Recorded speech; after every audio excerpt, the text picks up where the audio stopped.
All right, everybody, welcome back. And, today we are going to be kind of putting together a toolkit. Ooh, a toolkit. Yeah, a toolkit, but it's a very specific toolkit. And it's something that hopefully we never have to use, but we are going to be diving deep into the world of dangerous personalities. That sounds scary. It is scary, but we're going to be covering how to spot them and how to protect ourselves. And, this isn't something that only happens in the movies. Joe Navarro, he was a former FBI profiler. Oh. He literally wrote the book on this, so Yeah. we're using his insights to give you like a real-world practical guide to this. Okay, so former FBI profiler, you already have me hooked, but what got him into this work? Was it just part of his job at the FBI? Yeah, that's a great question. And actually, it was a personal experience that really shaped his path. Okay. Early in his career, when he was a police officer at BYU, a 15-year-old girl named Sue went missing from campus. Oh, wow. And That's terrible. it was, and sadly, Sue was never found. And for Navarro, it became this stark reminder of the real danger out there. And it really fueled his mission to understand what drives these dangerous individuals. I can see how that would have a lasting impact, for sure. Absolutely. So he categorized these dangerous personalities into specific types. He did, and this is where we start building our toolkit. Okay. He outlines 4 main types: the narcissist, the emotionally unstable, the paranoid, and the predator. Okay, 4 major types to watch out for. And I mean, you hear those terms thrown around a lot, but I'm guessing in this case it's more than just your average difficult person, right? You're exactly right. Yeah. Navarro really emphasizes going beyond those surface-level labels. These personalities can operate in very subtle ways, and they can be incredibly skilled at hiding their true intentions. Yeah, it's almost like they're chameleons, right? Yeah. They blend into their surroundings until they're ready to strike, which is kind of terrifying. Yeah, it's definitely unsettling, and that's why we're equipping you with the knowledge to see through that camouflage. And the cool thing is Navarro actually provides checklists in his book Oh, okay. to help you identify these personalities. So based on like specific traits and stuff. Exactly, based on traits and behaviors. Okay, now that's the kind of practical tool that I need. Yeah, A checklist. that's what we like. Okay, so let's unpack each personality type. Where do we begin? Let's start with the narcissist. Okay, So you might think of a narcissist as someone who's like vain or self-absorbed, right. but it goes much deeper than that. Okay. It's really about a lack of empathy and a constant need for control. Okay, so it's more than just being like, arrogant. It's about needing to be in control. That adds a whole other dimension to it. It does. Okay. And when that need for control is not met, they can lash out, manipulate, or exploit others to regain that sense of power. Right. Navarro actually shares a story about a narcissistic speaker in Las Vegas who completely berated the hotel staff in front of 150 people just because the microphone stopped working. Oh my gosh. Imagine. That's awful. I know. But that anecdote just perfectly illustrates how their need for control can manifest in aggressive and even abusive behavior. Right. So they often have this very fragile ego that requires constant validation, and any perceived threat to their sense of superiority can just trigger an explosive reaction. So I'm guessing there's some pretty chilling examples of this. I mean, history is full of leaders and figures that fit that description. Absolutely, yeah. Think of someone like Jim Jones, the cult leader. Right. His entire vision for Jonestown was centered around controlling his followers and demanding their absolute devotion. Right. And the price of admission was their lives. Over 900 people died in that mass suicide. It is. It's disturbing how someone can manipulate others to that extreme. It's a stark reminder of how dangerous narcissistic personalities can be, especially when they hold positions of power Yeah. or influence over others.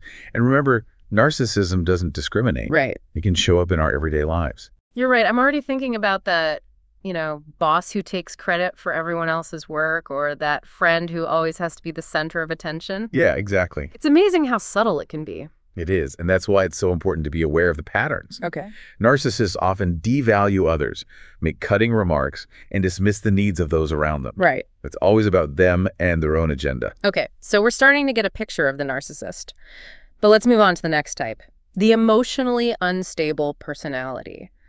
What makes this type so dangerous? So what makes them dangerous is their unpredictability. Okay. They're driven by these intense emotions that can shift rapidly, and this can lead to very impulsive and often harmful behavior. Yeah, Navarro actually shares a really disturbing story about a woman who, as a child, was beaten with a spatula by her own mother. Oh my God. And after the beatings, the mother would then demand comfort and hugs. Oh my God. How can anyone go from inflicting pain to demanding affection like that? It just seems... It's a heartbreaking example, but it perfectly illustrates the emotional disconnect that often characterizes this personality type. Okay. They can be loving one minute Right. and explosive the next, leaving everyone around them walking on eggshells. It's almost like they lack the ability to regulate their emotions, so everyone else is held hostage to their mood swings. Exactly. Right.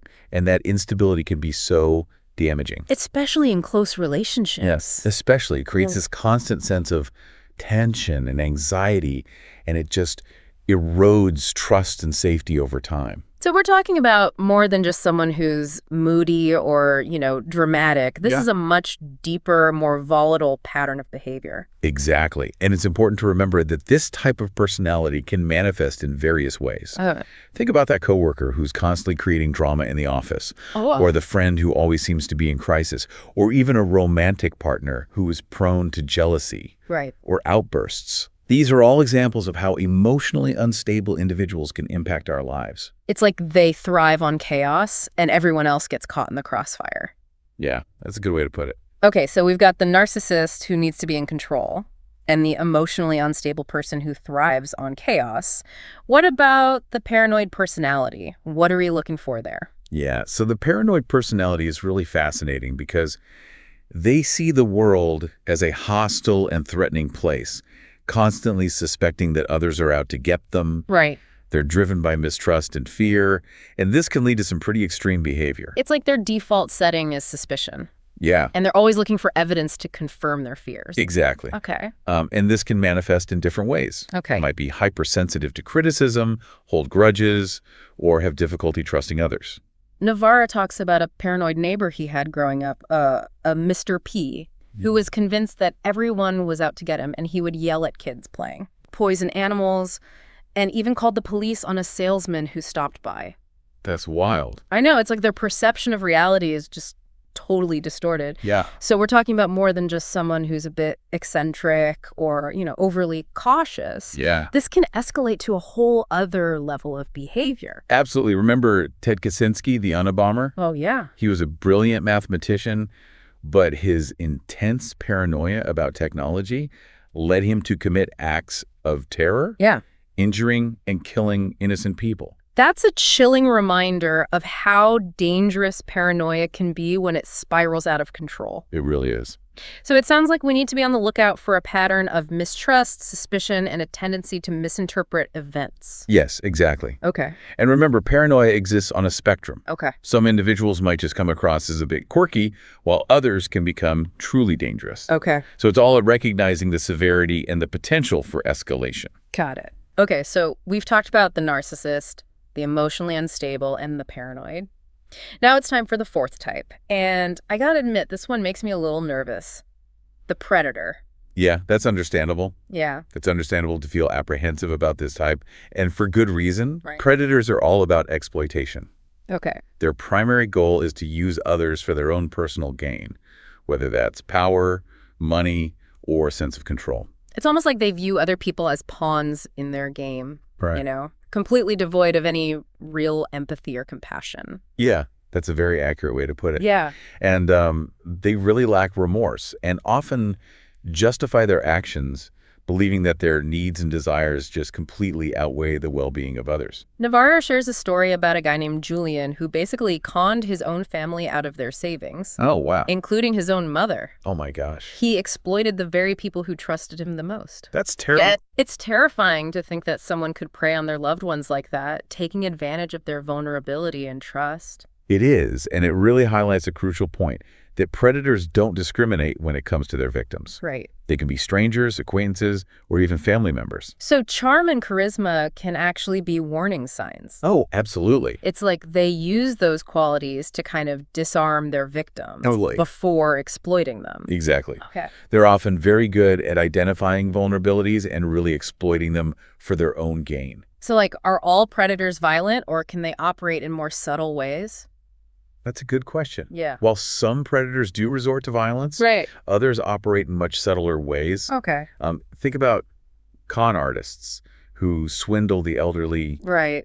abusive partners who isolate their victims, Okay. or even bosses who exploit their employees. It's making me realize that these dangerous personalities can exist in any setting. Yes. You know, from our workplaces to our personal relationships. And that's why it's so important to be aware Right. and informed, because we're not just talking about like hypothetical scenarios here. Yeah.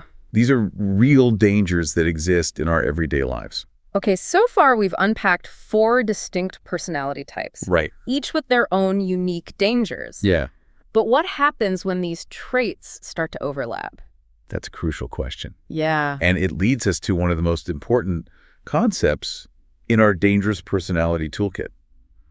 The idea of combination personalities. Combination personalities. So someone could be a narcissist and a predator. Doesn't that make them even more dangerous? It absolutely does. Okay, that's officially terrifying. Yeah. Do you have any examples of this, from history or real life cases? Yeah, so history provides some of the most chilling examples. Sure. Think about figures like Stalin, Hitler, and Pol Pot. Right. They all exhibited potent combinations of narcissism, paranoia, and in some cases, predatory behavior. Those are some seriously heavy-hitting examples. Stalin's paranoia led to the Great Purge, where millions were executed or sent to labor camps. Right. And Hitler's narcissism and paranoia fueled the horrors of the Holocaust. Exactly. And those examples really demonstrate the devastating consequences that can unfold when these dangerous personality traits converge in individuals who hold power and influence. Right. It's a reminder that these are not just abstract concepts. Right. These are real-world dangers with the potential to impact millions of lives. Yes. What about more recent examples? Are there any cases that illustrate these dangers, in a more modern context? Absolutely. The case of Josh Power. Okay. The man who murdered his 2 young sons and then killed himself. Oh, yeah. It's a tragic and unfortunately all too real example. That case was all over the news. Didn't his wife disappear mysteriously? Yeah. And he was the prime suspect. He was. Why? And the details of that case are truly disturbing. Yeah. Susan, his wife, actually documented his controlling and abusive behavior in her diary. Oh, what? And she described his paranoia, emotional outbursts, and manipulative tactics. It's so heartbreaking to think about what Susan and her children went through. Yeah. It really highlights the need to look at the bigger picture, Yes. and not just focus on a single label or personality type. Exactly. It's about recognizing patterns, understanding the potential for these traits to interact and amplify each other. Right. And most importantly, knowing how to protect ourselves. Okay, my head is spinning a little. I'm feeling a little overwhelmed by all this information. To be honest, it's a lot to process. But the big question is, what can we actually do to protect ourselves from these dangerous personalities? I mean, you can't exactly avoid every difficult person you encounter in life. That's the most important question. Right. And thankfully, Navarro does offer some very practical self-defense strategies in his book. Okay. It's not just about identification. It's about taking action to minimize the risk. All right, give us the lowdown. What are some of the key strategies he outlines? One of the most fundamental and perhaps the most overlooked strategies is trust in your gut feelings. You mean that feeling you get when something just seems off? Exactly. Like you can't explain it, but you just know something's not right. It's that primal instinct kicking in, Okay. warning you of potential danger, so pay attention to those physical reactions. Yeah, so don't ignore that inner voice. Exactly. Even if it seems irrational. Right, because our bodies sometimes know things that our minds haven't quite caught up with yet. Navarro actually describes a time when he was interviewing a potential predator and he was physically shaking. Wow. I know. That's intense. His gun was rattling in its holster, even though the person was outwardly calm and collected. Right. His body was screaming danger before his mind could fully process it. Wow, that's a great example. What else? What other strategies can we use to protect ourselves? Another crucial strategy is recognizing the difference between niceness and goodness. Okay. So dangerous individuals, especially predators, are often very skilled at using charm and charisma Right. to disarm their victims. Yeah, I can see how easy it would be to be fooled by someone who's superficially charming and likable. Yeah, it's a classic tactic. Right. But remember, actions speak louder than words. Okay. Don't be swayed by empty promises or superficial gestures. Right. Pay attention to how the person treats others, Okay. their past behavior, Got it. and any inconsistencies between their words and actions. Okay, so trust your gut. Look beyond the surface charm. What other tools should we be adding to our dangerous personality toolkit? Controlling space and distance is another powerful strategy. Okay. And this might seem simple, Okay. but it can be incredibly effective in limiting your vulnerability. So if you feel uncomfortable around someone, like physically distance yourself. Yes. Create a barrier Exactly. between you and the potential threat. Don't be afraid to excuse yourself from a conversation. Move away from someone who's making you uncomfortable. Or even avoid certain places or situations where you might feel more vulnerable. Okay. You have the right to protect your personal space. It's about setting boundaries. Yeah. Right. Not allowing someone to invade our space or make us feel uncomfortable. Exactly. And that leads us to another crucial strategy. Okay. Due diligence. Due diligence. I thought that was something that businesses did before making a deal. It is, but the same principle applies to our personal lives. Gotcha. Do your research. Check people out. All right. Don't be afraid to ask questions. Verify information. And trust your instincts. So we're talking background checks, Yeah. references, Yeah. really digging deeper. Exactly. Okay. This is especially important when you're entrusting someone with your safety or well-being. Right. Like if you're hiring a babysitter, a caregiver, or even dating someone new. Right. Knowledge is power. Okay. And the more you know about someone, the better equipped you are to assess potential risks. Okay. So trust your gut, look beyond niceness, control your space, Yeah. and do your due diligence. These are some pretty solid strategies. Yeah. But what about those situations where we can't simply avoid a dangerous personality? Right. What if the person's behavior is so dangerous or destructive that we need to take more drastic action? That's a great question. Yeah. And it leads us to the next part of our discussion. How to deal with these individuals directly. Okay. How to set boundaries and how to protect ourselves when avoidance isn't an option. All right. I think we've laid a strong foundation for our dangerous personality toolkit so far. Yeah. But I'm ready to dive into those strategies for dealing with these individuals head on. Absolutely. Let's take a quick break, and when we come back, we'll equip you with the tools and tactics you need to navigate those challenging encounters. Okay, so we're back, and I have to say, this whole dangerous personality toolkit we're building is starting to feel pretty essential. You know, we've covered the pipes, we've talked about those scary combination personalities, Yeah. and we've even touched on some basic self-defense strategies. But what do you do when you're stuck dealing with one of these people? You can't exactly avoid every difficult person you encounter. You're absolutely right. And that's where things can get really tricky. Yeah. Because remember, dangerous personalities are often very resistant to change. Okay. They might not even see their behavior as problematic. Yeah. And confronting them directly can sometimes backfire. Yeah. And even put you in a more vulnerable position. Okay, so probably not the best idea to march up to a narcissist and be like, hey, I think you're a narcissist. You need to change. Yeah. Probably not the most effective strategy. Right. But that doesn't mean we're powerless. Okay. There are definitely ways to navigate these situations safely and minimize the potential harm. Okay. And it all starts with understanding that our goal is not to change them. Right. It's to protect ourselves.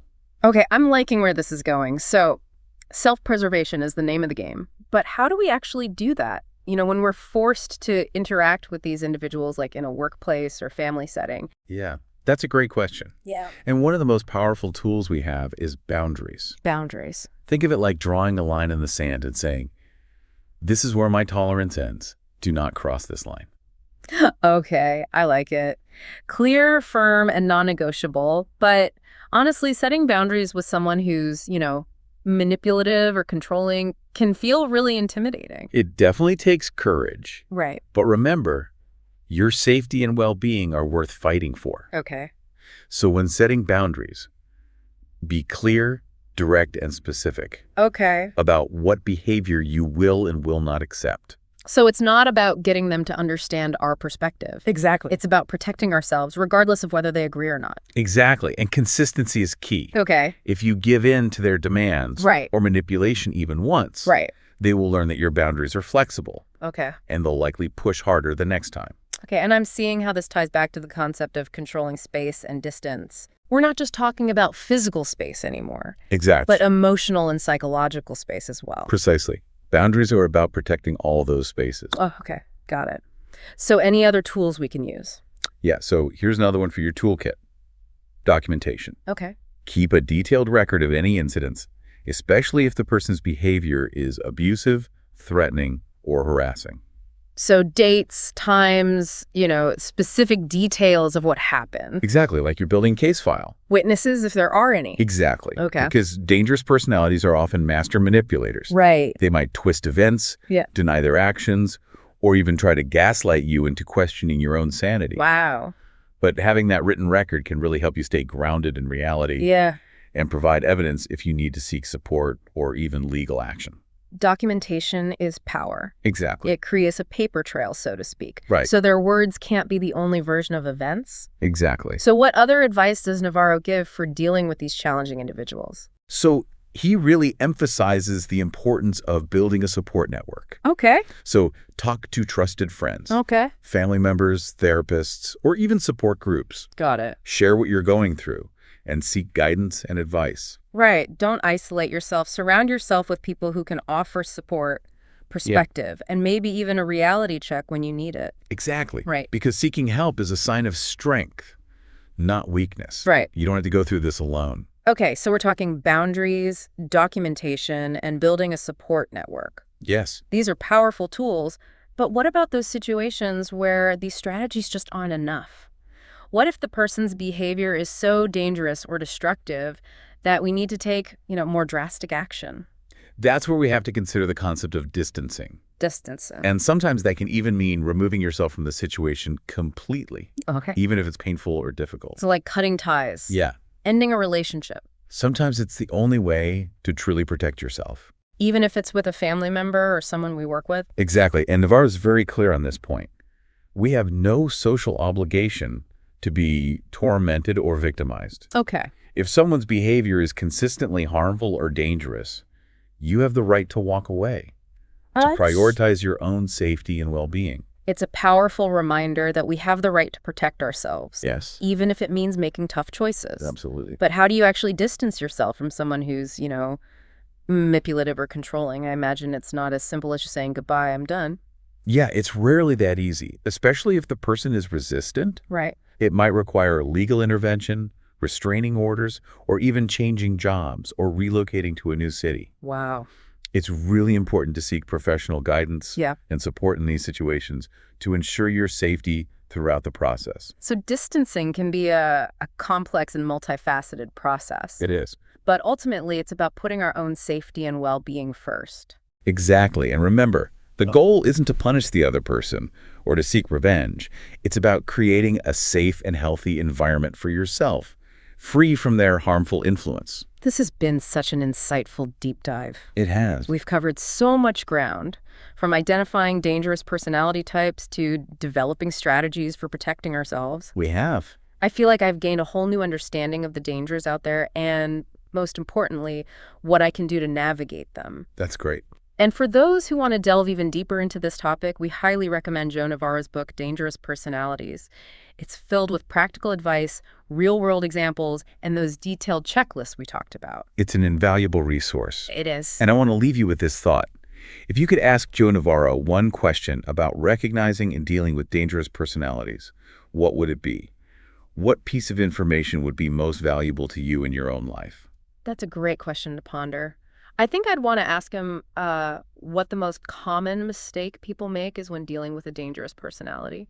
What blind spot do we need to watch out for? That is a fantastic question, and it's something I really encourage you to reflect on as you continue to build your own dangerous personality toolkit. That's right. Remember, this is an ongoing process of learning and growth. Thanks for joining us on this deep dive, everyone. Until next time, stay curious, stay informed, and most importantly, stay safe. 恭喜你又听完了一本书，订阅以便不错过更多精彩节目，也别忘了分享给你的朋友，一起快乐听书学英语。